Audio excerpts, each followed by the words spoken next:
পুনৰবাৰ আপোনালোকক অন্য এটা ভিডিঅ'লৈ স্বাগতম জনাইছোঁ। প্ৰথমতে মই এই অইলটো দেখাই ল'ব বিচাৰিছোঁ আপোনালোকক। এই অইলটো হৈছে ইউক্লিপটাছ অইল।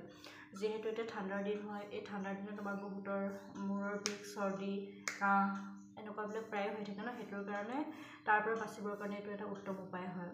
যিহেতু আমাৰ দুদিনমানৰ পৰা বহুত চৰ্দি, কাহ, জ্বৰ হৈ আছে, সেইটো কাৰণে আমি আজি এইটো ব্যৱহাৰ কৰি আপোনালোকক নিজেও ব্যৱহাৰ কৰিম আৰু আপোনালোককো দেখুৱাম। আমি এইটো আৰু প্ৰায় এই বস্তুটো আমি গেছটোকো ব্যৱহাৰ কৰোঁ।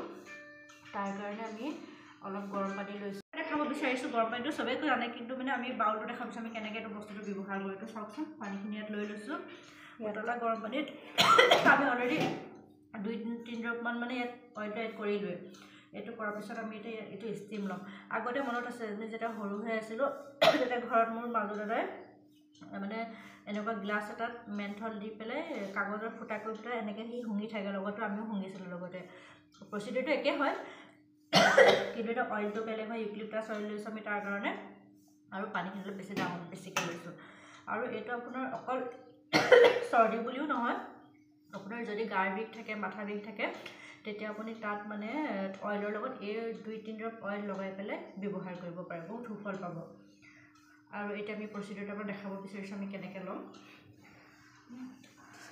মই দেখাই দিছোঁ, তাৰ কাৰণে বিদ্যাই দেখাই দিব এতিয়া কেনেকৈ লওঁ আমি বস্তুটো আপোনাৰ বেডশ্বীটখন দিব লাগে যাতে বতাহটো ওলাই নাযায়। এইভাগে দিব লাগিব, এইভাগে দি পিনে অকণমান ঢাকনটো খুলি দিব লাগিব। এক মিনিট, মই বেডশ্বীটখন আঁতৰাই পেলাই আপোনাক দেখাই লৈছোঁ, যিহেতু নহ'লে আপোনালোকে বুজি নাপাব। নহ'লে এনেকৈ ঢাকি পেলাই বেডশ্বীটখন আঁতৰাব ঢাকি থোৱাৰ পাছত বহুত বেছি নহয়, অকণমান জাষ্ট মানে ভাপটো আহিব পৰাকৈ অকণমানকৈ খুলি থ'ব লাগে। আৰু বেডশ্বীটখন আমি এইটো কাৰণেই দিব লাগে যাতে মানে ভাপটো বাহিৰলৈ গুচি নাযায়, নহয় গোটেই ভাপখিনি বাহিৰলৈ গুচি যায়। এইটো মই এতিয়া প্ৰচিডিউৰটো আৰম্ভ কৰিছোঁ ল'বলৈ। আমাৰ দুইজনৰ ষ্টিম লোৱা হৈ গ'ল দে। মানে কি হ'ল, ষ্টিম লৈ কিন্তু আমি বহুতখিনি ৰিলিফ পালোঁ। এইটো মিছাকৈ কোৱা নাই কিন্তু দে যে আমি এইটো বোলে কিবা ভিউজ পাবৰ কাৰণে বোলে এইটো কৰিছোঁ, সেইটো নহয়। আমি সঁচাকৈ বহুতখিনি ৰিলিফ পালোঁ। আচলতে যেতিয়া চৰ্দি বেছি হ'ব, জ্বৰ বেছি হ'ব, তেতিয়াতো এনেও আমি ডক্তৰৰ সহায় ল'বই লাগিব, টেবলেট খাবই লাগিব। কিন্তু যদি অকণমান মানে কম হৈ থাকে, তেতিয়া কিন্তু এই এনেকৈ যদি ষ্টিমটো লোৱা যায়, বহুতখিনি মানে ৰিলিফ পোৱা যায়।